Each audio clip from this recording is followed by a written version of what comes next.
All right, today is all about the unfinished frames, starting in Pennsylvania and then moving on to the ATF visiting some people today on Gun News.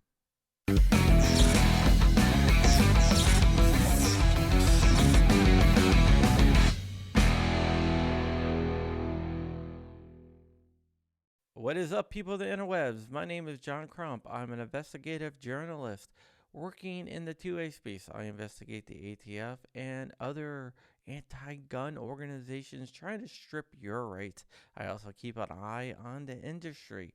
I work for Amaland.com. Speaking of Amaland.com, they bought me this awesome mic. This is like the shit of mics. It's awesome. Also, I'm the Virginia State Director for Gun Owners of America, Washington's only no compromise gun lobby. With that said, let's start in Pennsylvania. JSD Supply is being allowed back into the gun show by Eagle Arms. There was an outpouring of people just hammering away at Eagle Arms and FOAC and everyone else that cheered the banning of JSD Supply from the gun shows. Josh Shapiro went on and he did a little victory dance saying, "Hey, look, we got it all banned. Blah, blah, blah, blah, blah, blah. I'm a little weasel. Blah, blah, blah." Also, groups like Ceasefire were saying, "How can we exploit this?" They wanted to pressure other gun shows to stop letting 80% lowers be sold.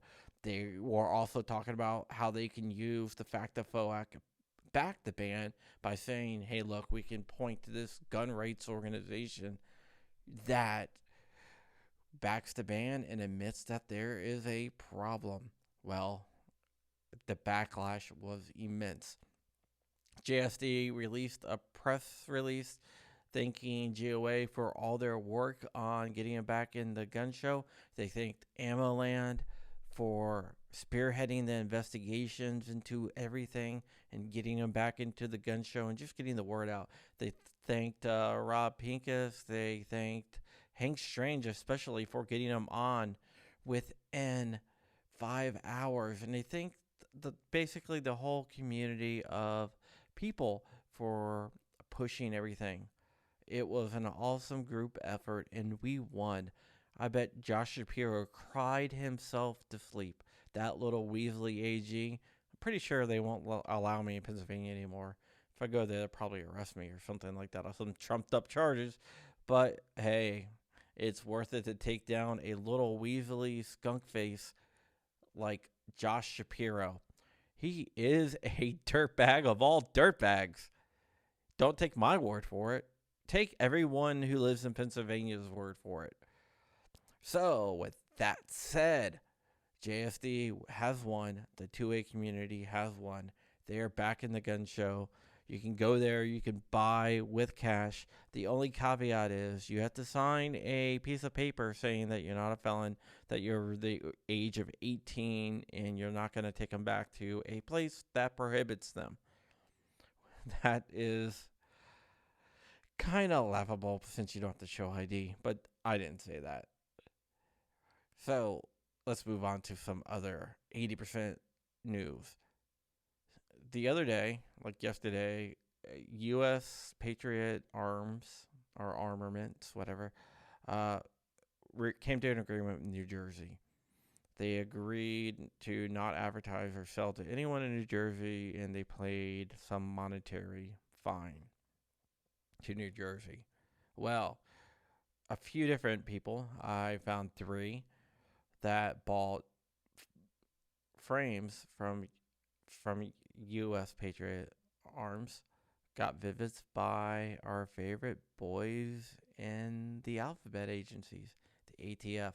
5 ATF agents showed up at certain people's houses, other people's are 6, and they always came with local law enforcement.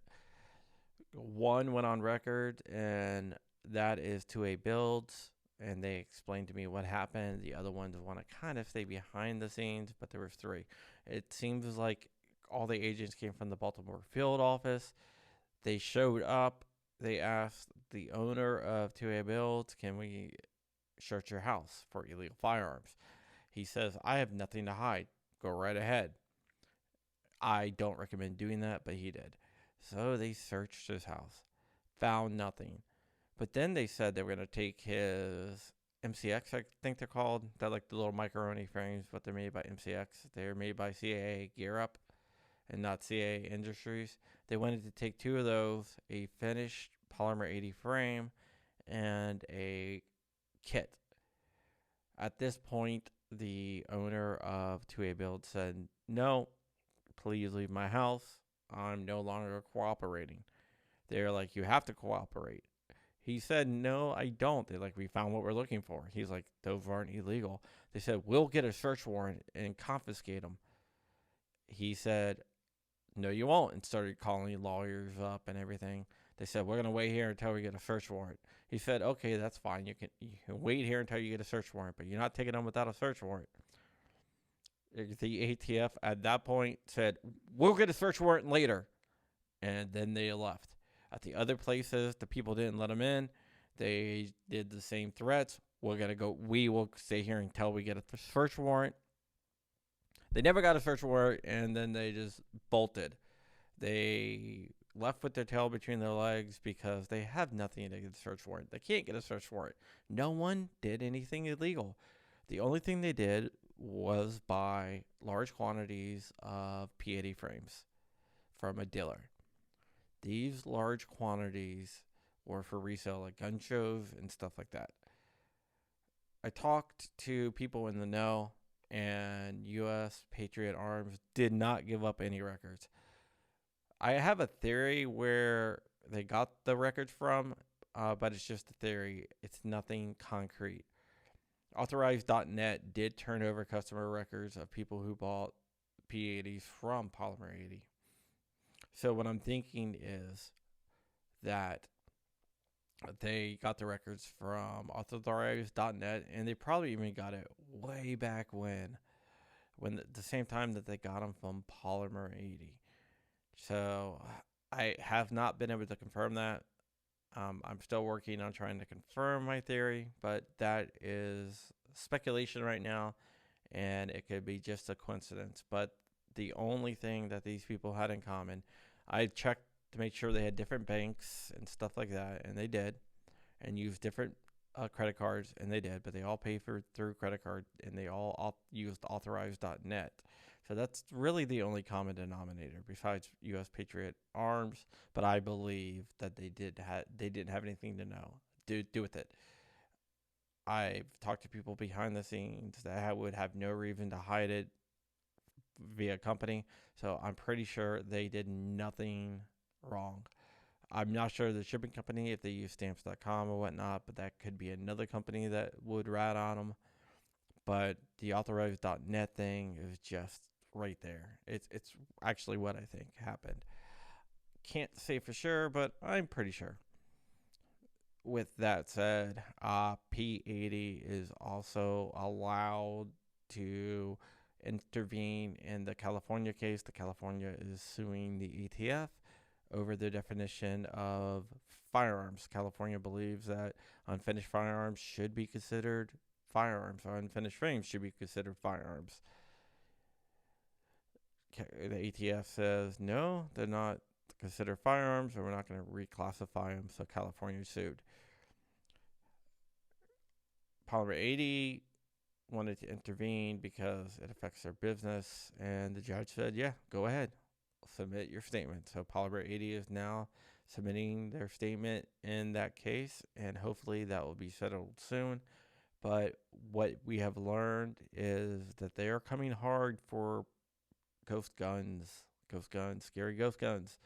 Biden doesn't like ghost guns and says he's going to take executive action on ghost guns.